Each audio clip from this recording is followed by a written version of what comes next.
What's up, everyone? Welcome to my corner of the internet. I'm your host, Ryan Kramer, and this is Crossover Commerce, presented by PingPong Payments, the leading global payments provider helping sellers keep more of their hard-earned money.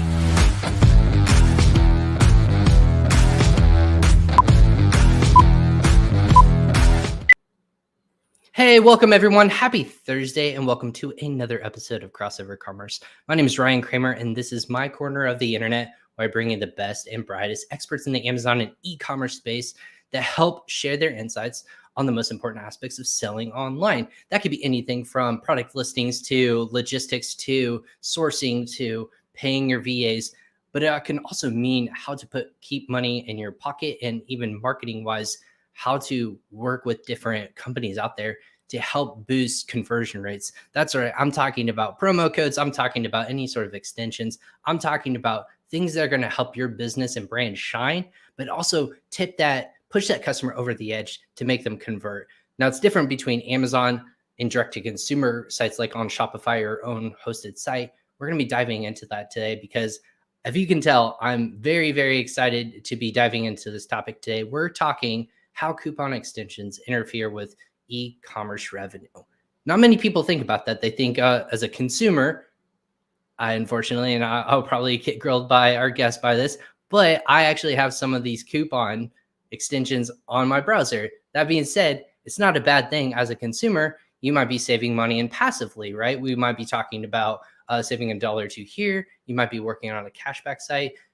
So you might get a percentage of that sale. We're going to be talking about how that works, maybe why that's not so great for businesses, why that may not be great for consumers, and really all in the end of the day, diving into coupon extension, basically coupon extensions and how that's interfering with revenue just in general. With that being said, before we dive into everything today, Crossover Commerce is presented by PingPong Payments. No, not your traditional company, not the traditional name of table tennis company. We are a cross-border solutions company thinking about sending money overseas or any sort of entity to your VAs, to your suppliers or manufacturers, but then also think about if you're selling internationally on different marketplaces. You can be selling on your Shopify store, your Amazon store, your eBay store, wherever it might be around the world. PingPong can actually help you repatriate your money back to your local currency and keep more money and not leave it on the table. When the world is in such a small margin of error, like in terms of working with small margins, you want to make sure that you make that money work for you and not just leave it out there and pay another sort of fee. So check out PingPong Payments. Go ahead and click on that link or in the show notes below if you're listening to us on your favorite podcast channel. That being said, I don't want to let my guest wait any longer. She is the VP of Marketing at Clean.io. Her name is Kathleen Booth, and she has been working 13 years in the digital agency world and was named by Top Rank as one of the 50 most top B2B marketing influencers in 2019. That's amazing. I'm super excited to have her on today. Thank you for joining us on Crossover Commerce, Kathleen Booth. Kathleen, welcome to Crossover Commerce. Thanks so much for having me, Ryan. I'm really excited to be here.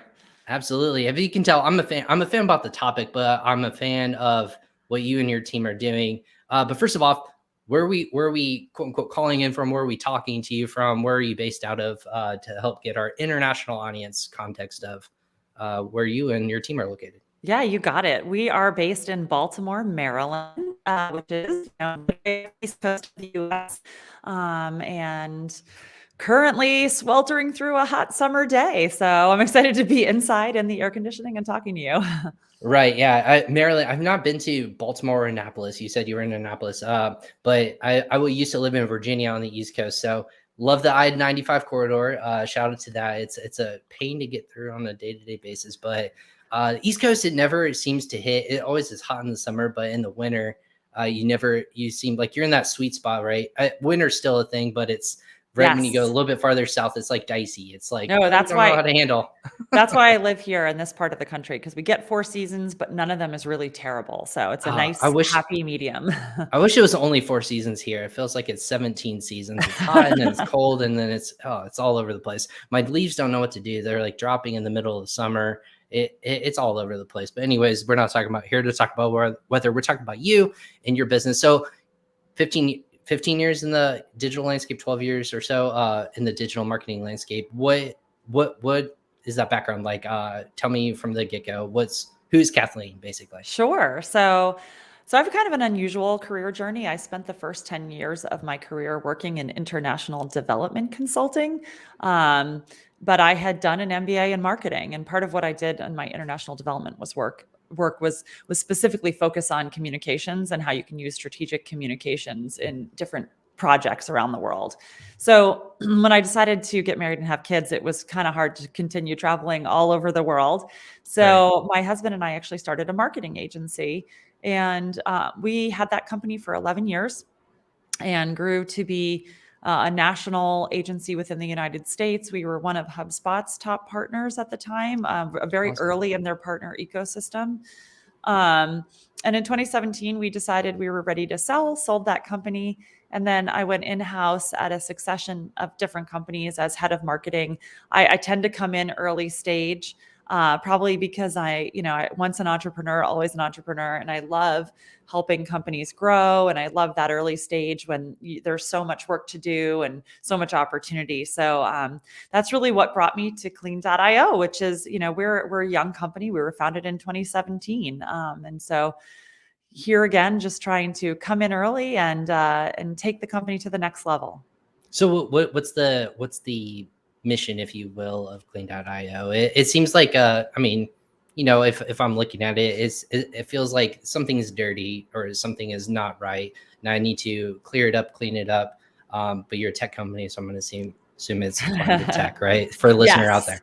Yeah. So our mission is to help companies protect their user experience, revenue, and brands by giving them greater control over the third-party code that executes on their websites. So I always like to say, I've been a marketer my whole career. I'm sure lots of folks who listen to your podcast are marketers or have marketing experience. We're always told we own our website. And while we legally do own our websites, we really don't have control over a lot of what happens on them because of the nature of the way the modern internet works. Like, we build these websites and we build them on a CMS platform or a shopping cart platform.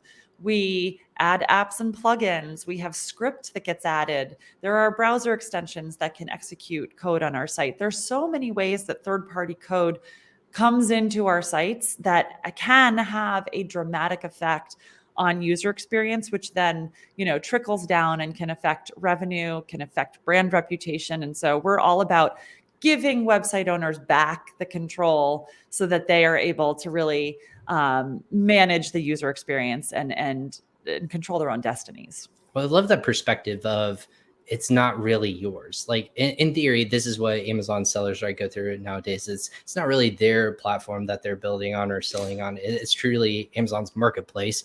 They just are selling and operating and trying to be efficient in that.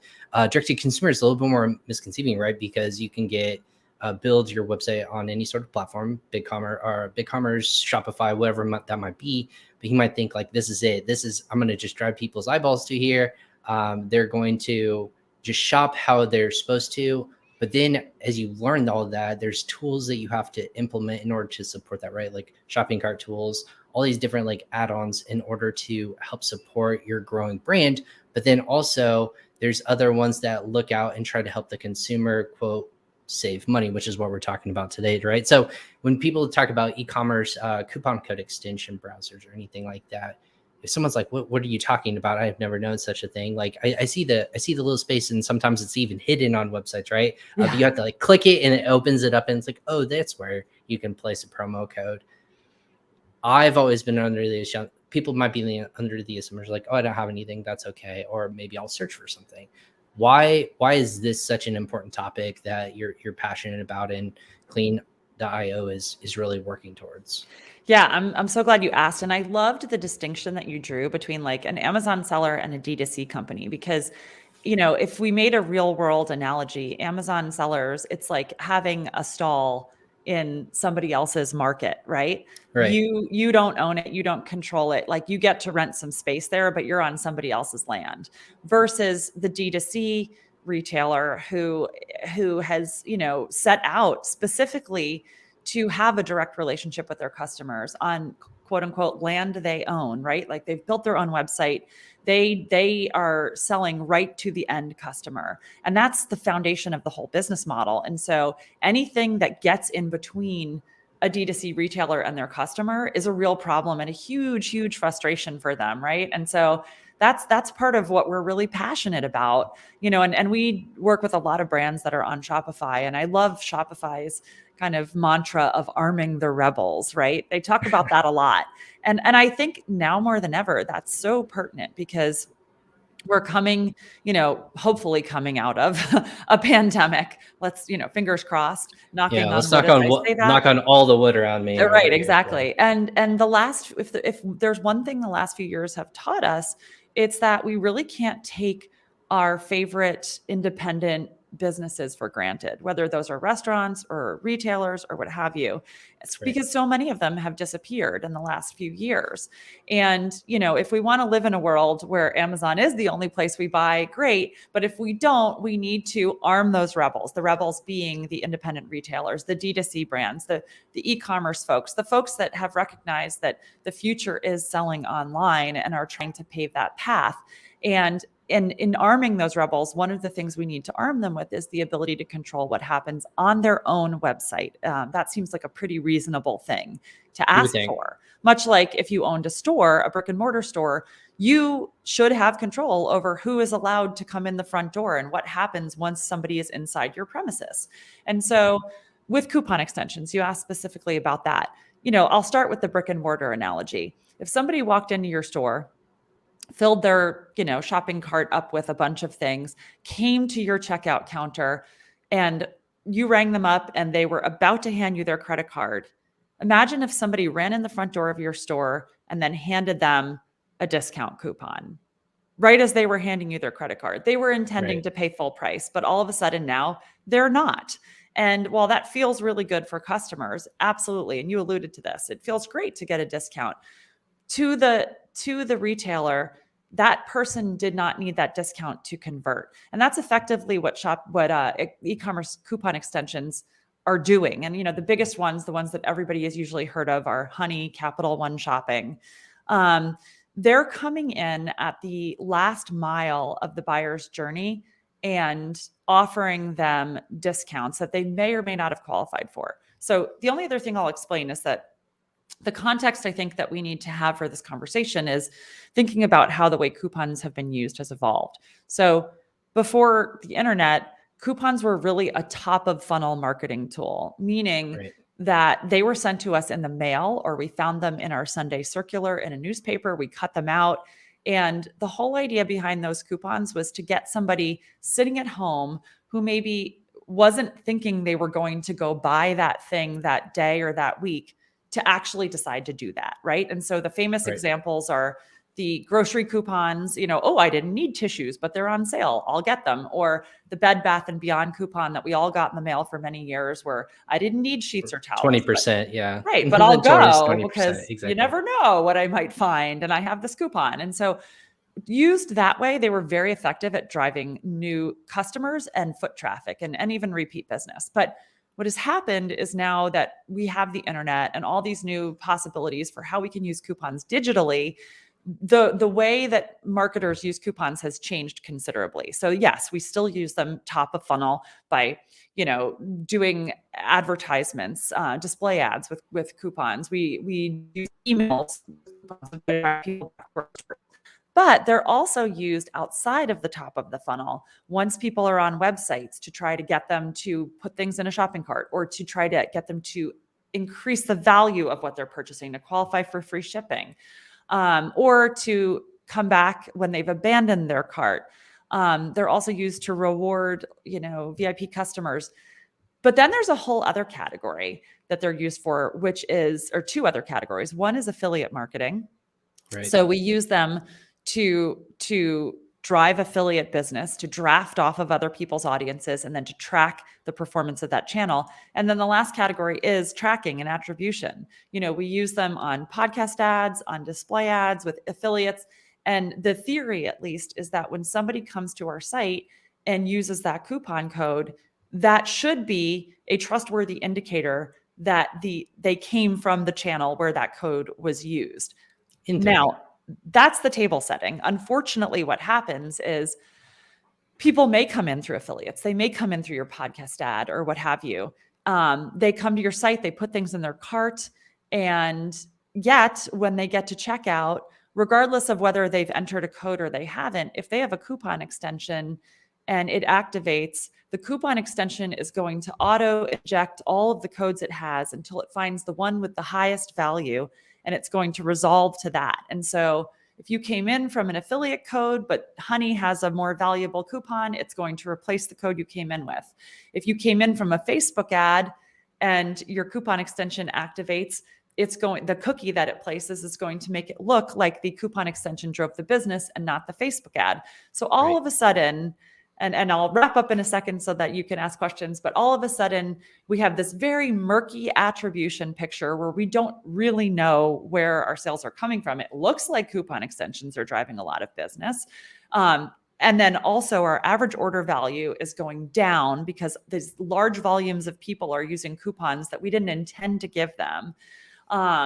And in many cases, they're probably using coupons that they didn't need to use to convert. And so these are sales that would have been full price that now are lower than that. And so the whole calculus behind pricing and discounting kind of gets thrown into a state of disarray. So, right. I mean, there's a lot to unpack there, but it's transformed into, and I've been lucky enough to actually work in this field for many, many years, and I've seen it evolve over time. Like you said, like I remember for Black Friday, we would have to like literally on the circulars get out everything to know where you would stand in line at, like where deals were going to be. And that, like you said, drives the foot traffic to these attribution locations like Best Buy or Walmart, wherever that might be. Nowadays, it's coupon sites and deal sites that, hey, at this time, you can actually go apply either a promo code or the deal is only activated during these sets of times. And it's in theory supposed to drive you to those websites and make those points of purchases. But like you said, there's coupon codes extension. I'll even add on Rakuten, who formerly was Ebates, who is big overseas, but now is obviously still the whole cashback mantra. They hide the extensions for listener out there who's still not understanding. Coupon extensions reward you in different ways. It doesn't have to just be like discounts on that specific website. It can actually be if you have an account and you shop consistently, they're driving or they're preaching, their mantra is, hey, we drive loyalty to brands direct to consumers. And because we get customers to your website by offering either a cash back or a points system so that they can reward it for any sort of gift card, any sort of check in the mail, which I get every so often, which is really nice in passing. But they do it on a quarterly basis. Now, how do they do that? It's because these brands are paying these businesses to, in theory, drive traffic organically from those websites, right?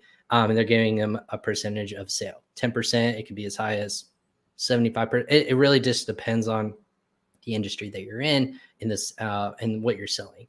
But they cut that in half and they give that back, half of it to the consumer, half of it they keep it obviously to make revenue for their business. So what Kathleen, what you're saying is that in theory, all this stuff should work and keep it in its lanes, but we know that people are smart. They kind of like cut into their other lanes. You said racing cookies, basically like if it's driven from a Facebook ad or driven from an organic sale or email campaign, it's going to literally erase whatever cadences that you set up as that campaign, erase it and say, nope, it's Ebates or Rakuten or it's Capital One, which is the newest one they've established. Capital One is going to be the one that gets that attribution. And at a high level, as a company, you're like, wow, we should invest more in Capital One and those kinds of things. But it's really the conversion is happening and the drive is from maybe an email campaign. So if I'm listening to this as a consumer, I can think how confusing it is to know truly what's valuable in all these assets. Is that fair to say? Yeah, it's really a mess. And what's scary about it is that for e-commerce businesses and for e-commerce marketers, you rightfully pointed out that the coupon extensions themselves are affiliates. So there are a lot of merchants that choose to partner with them, and they pay them then a commission for every sale that they ostensibly drive. And generally, the way that companies decide whether to partner with them is they look at what it's already costing them to acquire a new customer. So let's say it costs me $20 to acquire a new customer. Because and how we calculate that is we add up all of our marketing and sales costs and we divide by the number of new customers we're getting. It's a pretty simple equation, right? That's CAC, customer acquisition cost. And if my CAC is $20 and Honey or Rakuten or whoever is telling me that, look, for each new purchase, you're going to roughly pay me $15, it seems like a no-brainer, correct? And so I would be like, sure, I'll partner with you. The problem is that because these extensions pop up at checkout, in the vast majority of cases, the people that are using them were not driven to the site in the first place through the extension. How did they get to your site? Well, if they got there through your Facebook ad or your email campaign or your SMS campaign, your PP, your Google ads, whatever other channels you have going, there's a cost baked into that. And so when you think about CAC to justify whether a coupon extension is worth partnering with, you really have to consider that if you're already paying $20 through your Facebook ads and everything else to get somebody to your website, and then the coupon extension comes in at that last mile, claims credit, you're paying $20, plus you're paying the commission to the coupon extension, plus you're paying whatever discount on your margin the coupon is giving them. And so when you think about that and you think about the margins that many e-commerce retailers run on, you are probably losing money is 100%. What I would say. And then we have a lot of data, which I can pull into the conversation around like what happens if you prevent coupon extensions? What does that do to your abandonment and conversion rates and AOV? So we can talk about that too, but it's a very complicated calculus. And I think if you tend to look at coupon extensions and think that every time they show up in your attribution, they're driving a sale, you're kidding yourself, because there are a lot of other things that led to that sale. And the other thing I will note is that they claim credit even if they don't find a coupon that works. So if somebody comes to your site with Honey and they say, yes, Honey, test coupons, and Honey tests them, and Honey doesn't find a coupon that works, it's still going to take credit for that sale. Absolutely. I personally so there's aspects of both Honey and even Amazon to a point. So I'll even bring Amazon in, not drag its name through the mud, but Amazon has an assistant extension, which too, if you're not familiar with this, it's a really cool tool. I like it because Amazon does the same thing on D2C websites. If it's a similar product or brand, it can say, hey, it's actually being sold on Amazon for this much, and it will pop up on the side. If you're scrolling through a website or if you're searching for a specific product, it will actually pop up on your browser and say, this is what Amazon found for any sort of products, and it will take you there. I mean, there's stuff for good like Amazon Smile, which is an extension. So if you shop through there, traditionally, technically, if you make a purchase, it's giving them a kickback to a nonprofit that you distinguish for it. I try to do that as much as possible if I'm shopping on Amazon anyways, to give some sort of kickback to a nonprofit. Very cool. It's not a lot, maybe 1%. But what they do is they also drive the same thing. They will kick a browser. Amazon too has an affiliate program. You see, I notoriously use this example. BuzzFeed is traditionally almost entirely built around affiliate marketing.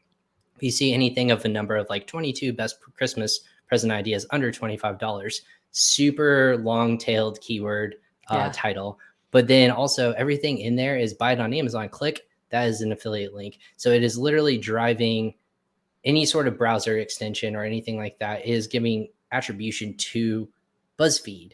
Now, that being said, you can also kick that off with, if you kick it over to Amazon Smile, it will kill BuzzFeed's attribution and give it over to, they can literally cancel each other out back and forth. It's crazy. But it's the same product, same price, nothing changes. It's who gets it's called last click attribution, everyone. And it is super annoying for a marketer and every single person of who actually gets the credit. So Kathleen, what do you say about like, in that regard, where are we in this world of either how we're fighting it or how do we like wade through all this I call it cross-border, cross-lane attribution, if you will? I think attribution is it can be an incredibly complex topic. You've alluded to that, right? It's all of these things touch on last click. I mean, you could use first click, but there's problems with that, and there are definitely new tools that are emerging that are really interesting. Like one of the ones that we've worked with and collaborated with is Ringside AI that gives you a much more robust attribution picture. But I think at the end of the day, the only way for you to really know whether it's worth investing in some of these channels is to test turning them on and off, right? Like Right. at the end of the day, that's pretty black and white. You could do a million complex attribution calculations, and this is what we've tried to test. But with coupon extensions, for example, if you were able to run a trial on half of your traffic and say, let's block them, not allow them, and then the other half, let's let them run free and let's see what happens on those two cohorts, that's going to tell you whether it's worth using them or not. And so that's the kind of testing we've been doing. And I mean, what we found is that when you block coupon extensions, you increase average order value by between 4 and 10%, depending upon obviously the retailer and the size of coupons they're offering. And basically, there is no negative impact on conversions or cart abandonment. Now, Wow. every case is different, but across the data set we looked at, it varied within a tiny band of 1%. And so what we've seen is that, and obviously we have a product that has to do with this, which we can talk about at some point if we want to, but what we've seen is when people block coupon extensions, the ROI is dramatic. It's like something on the order of 1,500% within 30 to 60 days. Wow. That's fantastic. Yeah. I mean, that's so I guess, do people, maybe this asks the simple question first before we get into how you do that. Do people even know that? First of all, if I'm a consumer, I would know, rest assured, if you're not creating coupon codes, you don't have to worry about this. Like if you don't have a place for promo codes, you're not offering it, probably not something you have to worry about. It's something that it could potentially go across border, or it actually can effectively down the line, if they say, hey, we can drive more traffic because of this, this is also something very applicable to what we're talking about. Maybe like enhancement of conversion, like the conversions that you might be quote unquote missing out on. Although being true, if you're not offering coupon codes, maybe not worrying about this as much, but if I am, how do some of these companies get hold of those? And maybe let's even know the fact, how do I even know that an extension has this, or how it's affecting my business itself? Like, do I even know, can I operate in a world where these coupon code extensions are affecting my business and I not know about it? Yeah, so this is such an interesting question. So I'll answer how they get their codes. There's really two different ways they get them. One is people submit codes to them. There's the way to just manually submit it. And then the other is, and this is right in their terms of service, when you sign up and use these extensions, you're giving them permission to scrape any codes that you manually enter when you visit a website. So if you are a VIP customer for like a small independent retailer and they send you a VIP code and you legitimately get it and you go to their website and you type it in at checkout, if you have a coupon extension in your browser, it is going to take that code and give it to everybody. And so that's really how they get it. The second question that you asked is, how would you know you have a problem? And this speaks to really like how we as marketers keep track of things. And so if you are using coupon codes, you absolutely need to be watching redemption metrics. And you also should really have a single source of truth for every code you've issued. I talk to a lot of retailers who do this, and they're using multiple platforms to create codes. Sometimes they're like, I didn't even know that code existed. So just create a spreadsheet where you enter in every code you create and track it. But then my suggestion is, at a minimum, you should be looking weekly at your coupon code redemption metrics. And if you see a sudden spike in the number of redemptions and it doesn't correlate with a marketing action you've taken, like let's say you sent out an email campaign or one of your influencers or affiliates posted something, if you can't identify a correlating marketing action that drove that spike, then probably your code has leaked. And what most retailers do at that point is they then start manually having to go out to all these coupon sites, and there are a lot of them, There's are a like ton. more than 15, and hunting down and searching to try to see who has their codes and which codes they have. And then once you find them, then you have to figure out some way to like contact these people. And these are big companies, right? Like they don't exactly list their people's phone numbers on their websites.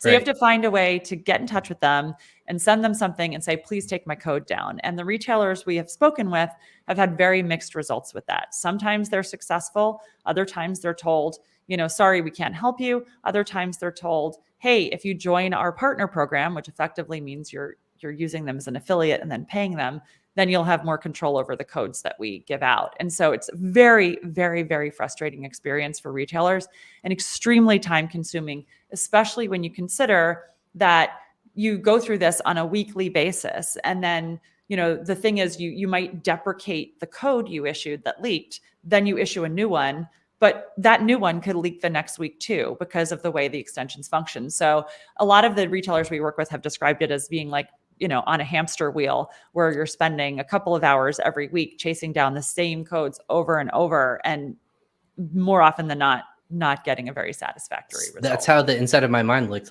when I was dealing with that for my retailer online direct-to-consumer website. So, but I mean, there's so much that I learned from doing all of this, right? There's good in we talked about bad, but there's also good, right? There's ways to track all these attributions. You would hope that you can find different ways and uniqueness of it.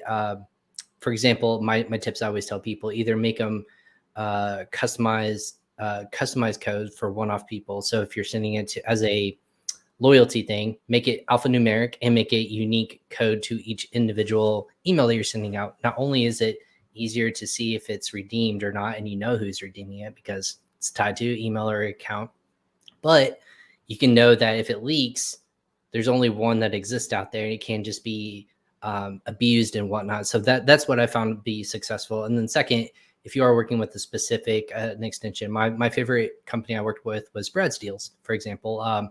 Great organic audience. They would do promo codes, but they would also do sales. One and the same.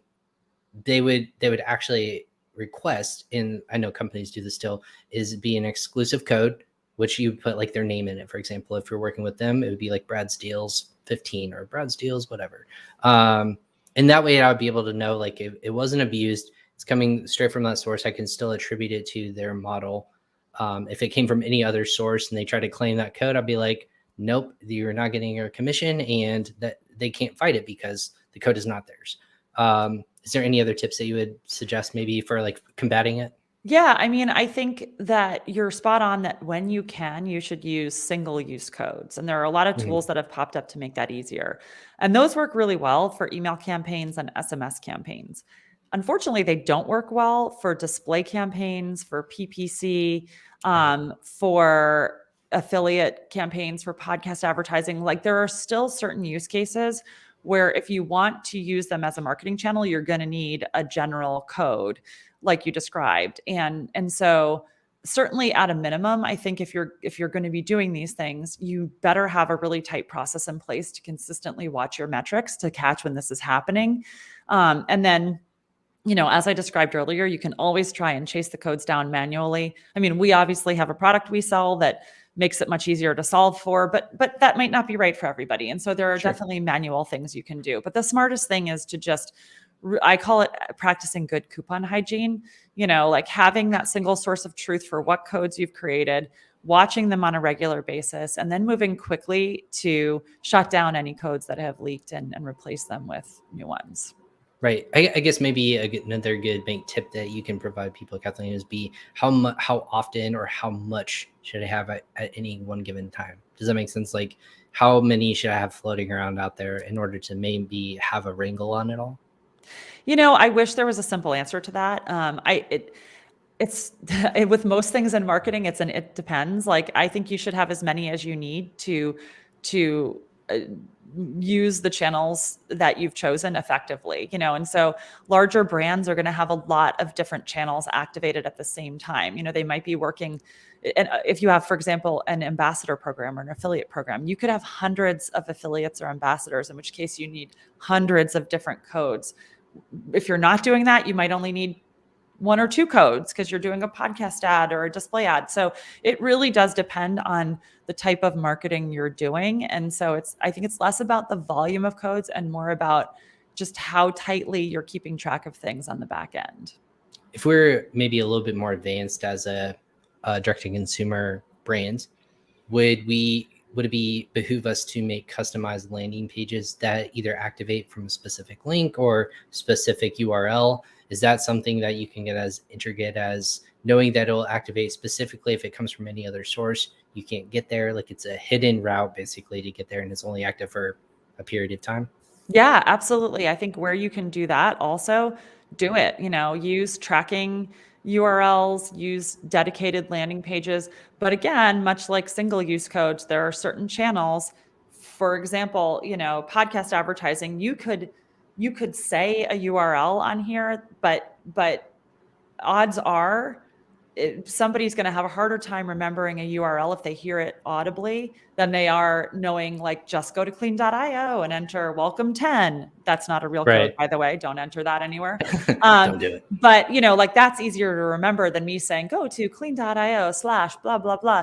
And so, that's why I think we do have customers who've tested that, and they've found at the end of the day that offering coupon codes is a more effective way for them to drive business. And so to me, it's about like not tying the marketer's hands. Like, let's let them use the tools and the marketing strategies that are going to produce the best results, but like do it in a way where they don't have to be afraid that their data won't be reliable or that their, margins are going to be hit too hard. That's what really shouldn't be happening.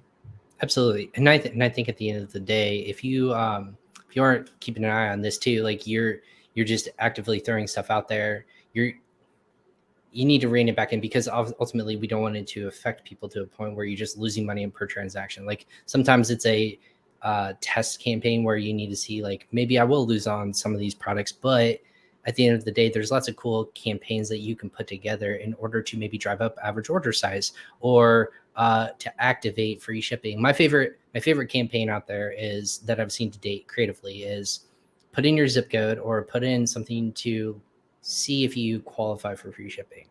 Now, the average consumer is like, oh, that's kind of cool. But the marketer, like, you sly devil. I see what you're doing there. Of course, they're probably going to offer free shipping in some way, shape, or form. Probably a code out there. But how you package it also matters, the perceived value of what you're getting at any one given time. For example, most sites are set up where you can't use multiple coupon codes. It's no stacking on top of each other. So you would give for free. You can't get free shipping and 50% off one or the other, and make sure that your back end talks to itself in that regards. You can't have multiple ones that you put in there. If you do, I want to say like Kohl's maybe does it. Like you can actually stack all these ridiculous coupons on top of each other. Know that if you happen to get crazy enough, like the coupon people that you see in the grocery store, like you get your 3 carts of groceries for a nickel or something like that. The extreme couponers. Exactly. People like that might be crazy enough that they figure the loophole, and there's people that will constantly find the loophole and try to exploit it. It's given the coupon industry a very bad name for itself, and I know like it is bad, but there's a great nuance to what they do in theory of creating loyalty and whatnot. But ultimately, it's just people who want to save money any way, shape, or form. Do you have any tips, Kathleen, that maybe would mask or like create the perception of savings, but also not have to rely on like deal or coupon sites or promo codes in that regard? Yeah. And, I think it's really important for me to say that we're not anti-coupon code.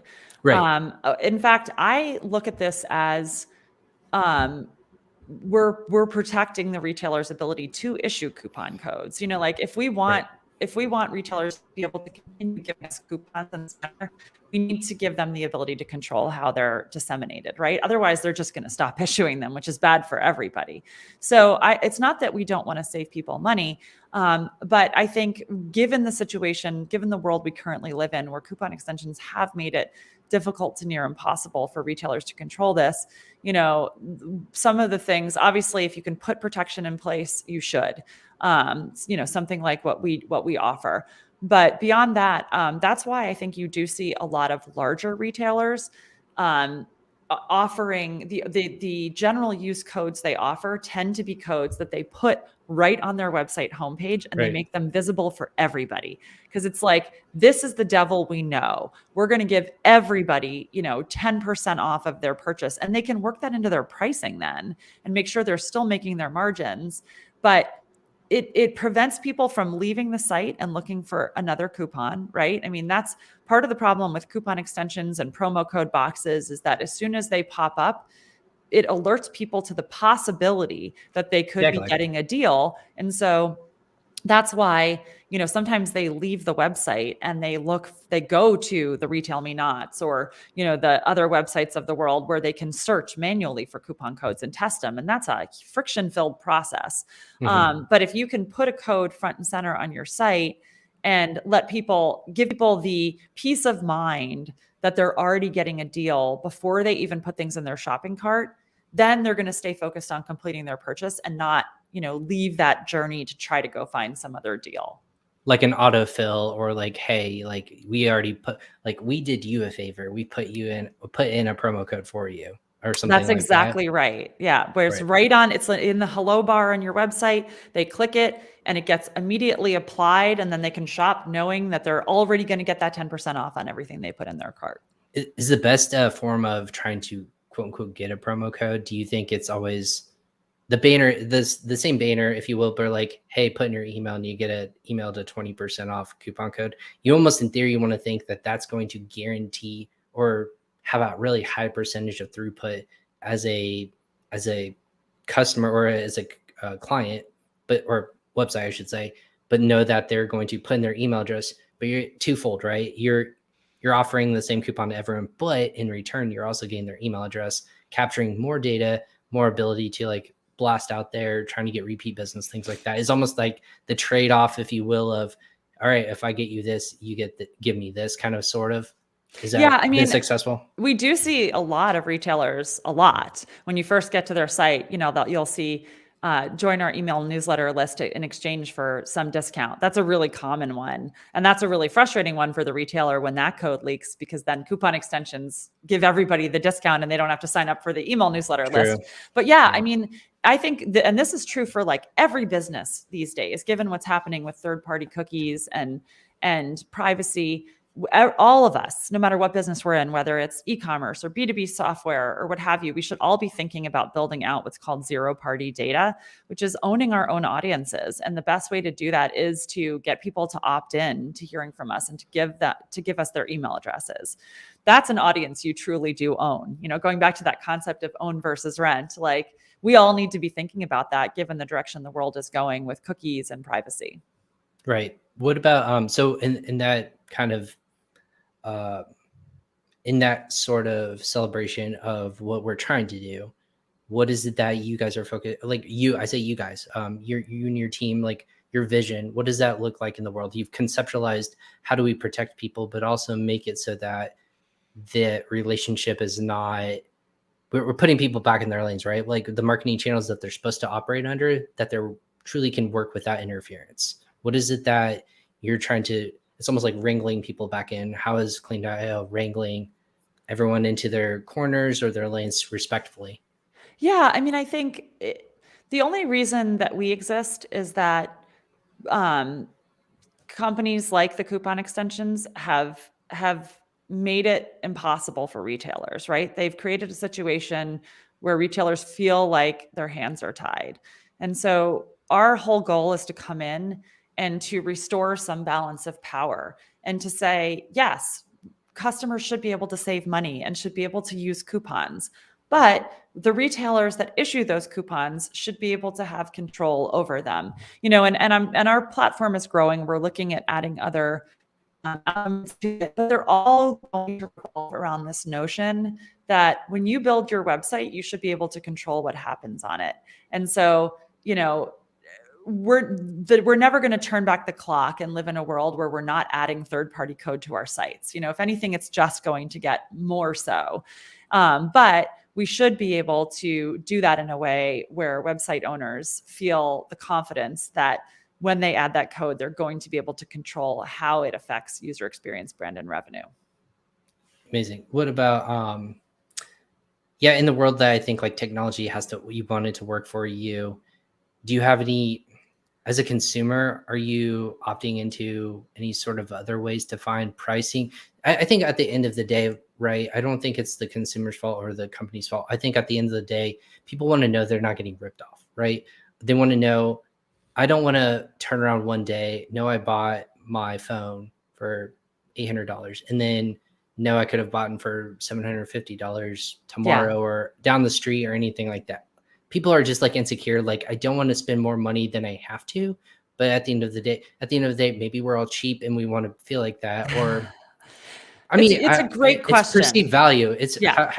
what ways can people feel like they can actively find the best price, but not feel like they have to rely on tools like this? So that's such a good question, and I'll say a couple things. I think that you need to be very aware of what you're opting into when you use these tools. Um, and it's really easy for us in the digital realm to just click the button in the coupon extension and let it run in the background and then just see, oh, I just saved $25, right? Like, it's very easy to do that. But if you really start looking at what the extensions are doing, if you look at some of the codes they're attempting, I think there are people out there who would think twice about using them. And what I mean by that is, like, we see all the coupon codes that get attempted. And I see on the back end of our dashboard codes like Military Hero 30 coming through. And Oh, I what pay that attention is, to all of them. Like, the ones that pop up are surprising, and like they try to hide it. And then I click on them just because once you click on it, you activate the cookie so they don't care. But then it reveals all of them that are available. yeah, And some of them are like it's not sad. It's sad, but it's also like, for a fact, like as a person, who they're targeting. Like, right.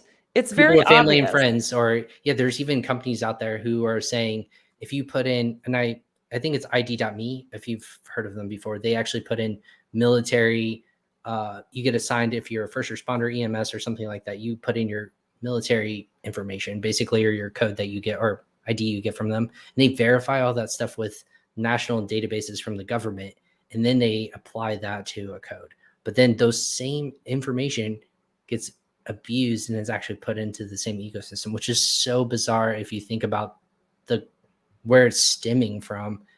People Yeah, I mean, I would think you would feel bad, but I could be wrong. the story I always say is, like, I would never walk into a restaurant for lunch and say, I'm in the army. Can I have a discount when I am not in the army? Like, that's in the real world.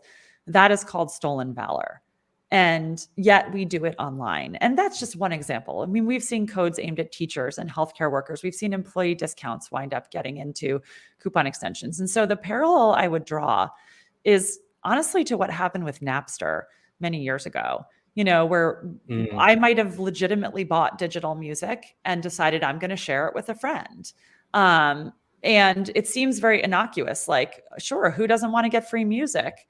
But it's really harming the creators in that case. And the music industry, I think, did a very effective job of educating the general public on why digital piracy was a problem. And why in the end it hurts all of us, even though in the short term it might feel good to not have to spend money on that song you like. There's a parallel with coupon extensions in that, it feels good in the short term, excuse me, but it's really hurting all of these merchants. And if we want these merchants to be around in a year, 2 years, 3 years, we need to give them the control. They have the right to decide who gets their coupon codes. And I do think that there is a moral, ethical dimension to this where we need to think about, is it right for us to use codes that we didn't earn and weren't intended for us? Is it right for us to effectively impersonate somebody digitally in order to save money? And what is the impact that that's having on the retailer? So I certainly can't say whether someone should or should not use an extension. I don't want to comment on that, but I just think these are all things that we need to think about when we make our own choices. Just know that Kathleen and her team are secretly judging you in the background. No, When you're I'm not looking, judging anybody. No, I'm it's not okay. judging anybody. I mean, There's only one place we all get judged. No, we want consumers to win and we want retailers to win. Like, that's the thing. It shouldn't be this one-sided equation, and it is right now, which is really not fair. Well, and we go back to our original point of where this all stemmed from. It's the act of trying to push people over the top of, with the intent to buy. Now I have to buy. Like, it's the intent to, now I have, like, should I, to now I have to. What is that? Like, it's a psychological thing too. And this is what I love talking about as a guest on podcast host too, or like on other shows, is what is the buyer psychology, right? At the end of the day, we all want to make sure that the art of a deal. We want to make sure that there's perceived value in what we're doing, whether it's going to benefit me in the product itself or in the rate at which I obtain that product, whether it's they give it to me for doing a survey, or like there was like give and a take, and I took advantage, or I didn't take advantage, but I gave something in return for this, like my time. That is a big thing. Like you can give time, and in return they will pay you for it. You do it all the time in surveys. There has to be a perceived notion of a transaction. What is the transaction? A lot of people think, oh yeah, I'm still giving them money, like at the end of the day. Yeah, but if it's, again, not intended for you, or the special or the deal or the coupon is not for that audience, they know that you have more money, that people may not be able to afford it. That's why they're maybe trying to level the playing field. So at the end of the day, we have to know that in order to grow businesses, we shouldn't actively and maybe potentially unethically take advantage of these kinds of opportunities and these roundabouts, and coupon code extensions is the title that we're going to be putting this all under too as well. I know we're kind of butting up on time, Kathleen. With that being said, what's kind of as we go into Q3 and Q4, this is just prime pickings for when you're going to start to see deals, more shopping. There's lots of commerce that's happened and growth. What's kind of the exciting thing that kind of gets you motivated? You said you've been around in the business for a long time, and what's exciting for you going into the rest of this year and early 2022? Oh, I mean, my gosh, what's exciting to me is when I talk to some of the retailers that we're working with, and big and small. Like we have retailers as large as Caraway Home, Made in Cookware, some big, rapidly growing D2C brands. And then we have some really cool smaller ones too. And when I hear them say things like, oh my gosh, for the first time in so long, I feel like I can issue my codes and not have to worry about them.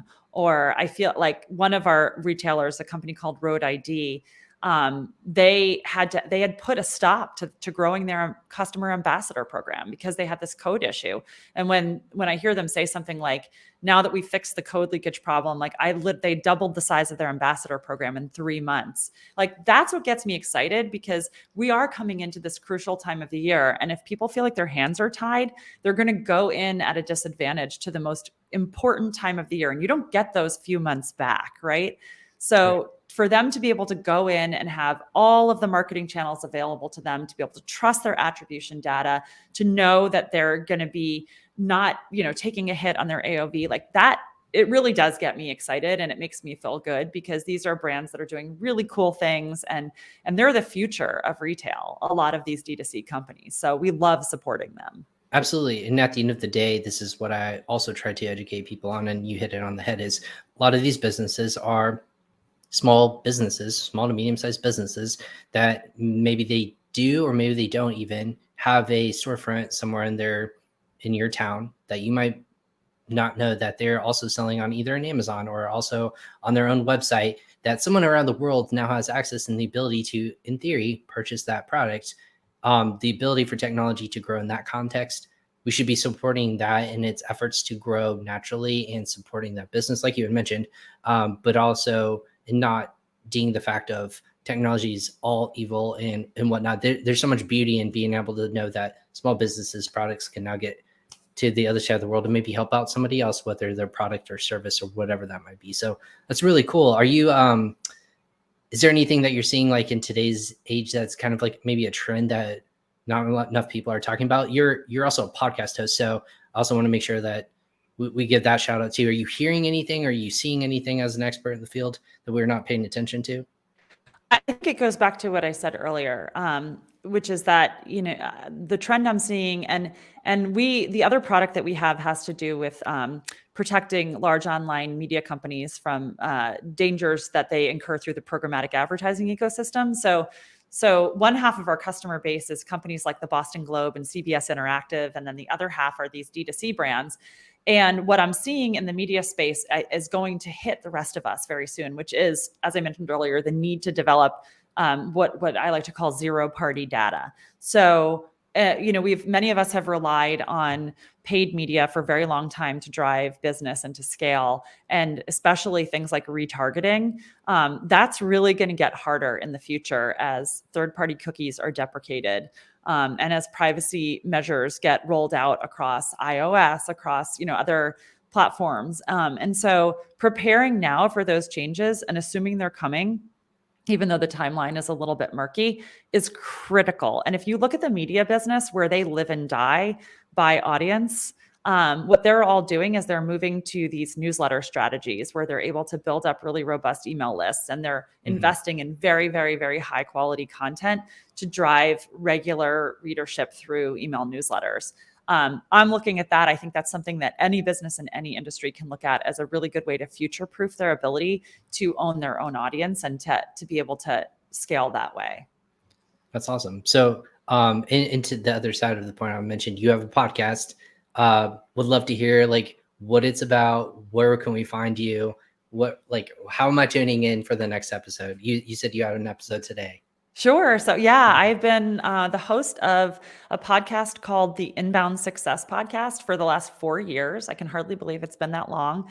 I published more than 200 episodes, and it's all interviews with top performing marketers who are getting extraordinary results. And my whole goal with it in each episode is to really peel back the onion and uncover what it is they're doing that's getting them better results than the rest of us are getting, so that we can leave people listening with really actionable takeaways. So if you're a marketer, I'd love it if you check it out and let me know what you think. And you can find that in all of your Apple or Spotify or your lovely podcast channels too. And everywhere. Make sure you give her a star, give her a rating, as always too. But that's fantastic. That's so cool. 4 years you've been doing that. That means that we're listening to an expert in the field. Just it's so fascinating. Have you, maybe this is off the cuff question, have you seen podcasting really take off as more people are consuming it? Is it because we're locked down, or is it just because there's this new wave of amplified marketing? It's voice, it's conversation, it's stuff like this. Oh, I definitely think COVID accelerated it dramatically. I mean, I'm in a lot of, Slack communities with marketers, and the number of people saying, I'm starting a podcast. And I've had so many people reach out to me to ask me like, how are you doing it? And it's great. I think it's a great medium. I love it. This is so much fun to do. And I learn a lot when I interview people, which is part of what I love about it. And I figure if I'm learning, then somebody else out there is too. So I'm a big fan of listening to podcasts. I'm a big fan of hosting them. And I definitely think it's a great way to learn and stay on top of your game. Has anyone ever surprised you that said, I was listening to this episode the other, like maybe celebrity or anything, like somebody you look up to? Oh yeah. I mean, it's the coolest thing in the whole world is when you come across what I call like random acts of podcast guests. So I'll be at a conference or I'll be on LinkedIn, and some random person who I have never met before will either come up to me in person or will send me a direct message and say, I just wanted to tell you how much I love your podcast and I loved this particular episode. And it's really cool. You know this, like you sit behind the screen and you put your content out there and you don't know who's listening. And you see the data in the back end. And so, there's people, you just don't know who they are. And when somebody reveals themselves to you, it's a wonderful relationship because you're meeting them for the first time, but it's like they already know you, which is kind of a cool thing. It's shocking. Like, and to pat us on the back, I'll say a little bit, is when people do approach you, it's like that shock value. Like you said, it's just me and you having a conversation.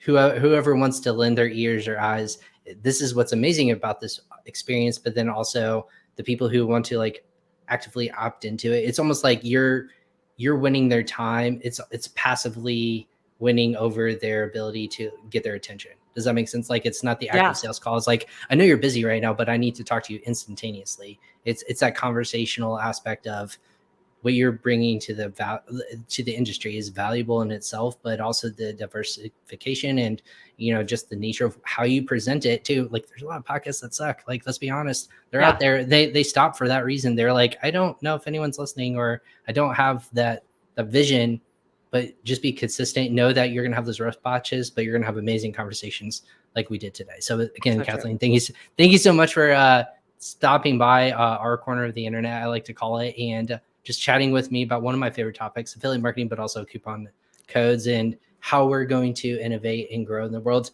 how can we find you or connect with you and check out clean.io? Is it just that is the website? Yeah, And so that's the how we reach website out? is the company name is clean.io. That is also our website. If you're interested in learning more about our e-commerce coupon extension blocker, it's called Clean Cart.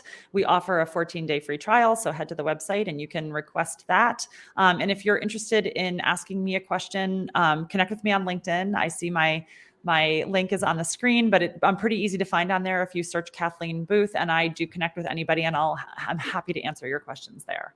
Amazing. Well, thank you so much again for spending the time and lending your expertise to our listeners. I certainly learned a lot, and I know a lot of our listeners did too. But thank you so much. Good luck on the rest of the podcasting and journey. I'll definitely be subscribing and listening in as well. So thank you so much for hopping in Crossover Commerce today, Kathleen. Thanks, Ryan. It was a ton of fun.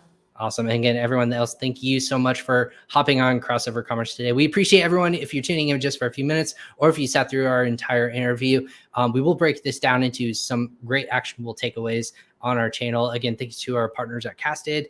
They allow us to push all the channels and then also break down audiograms and videograms. You can definitely check that out in the comment section.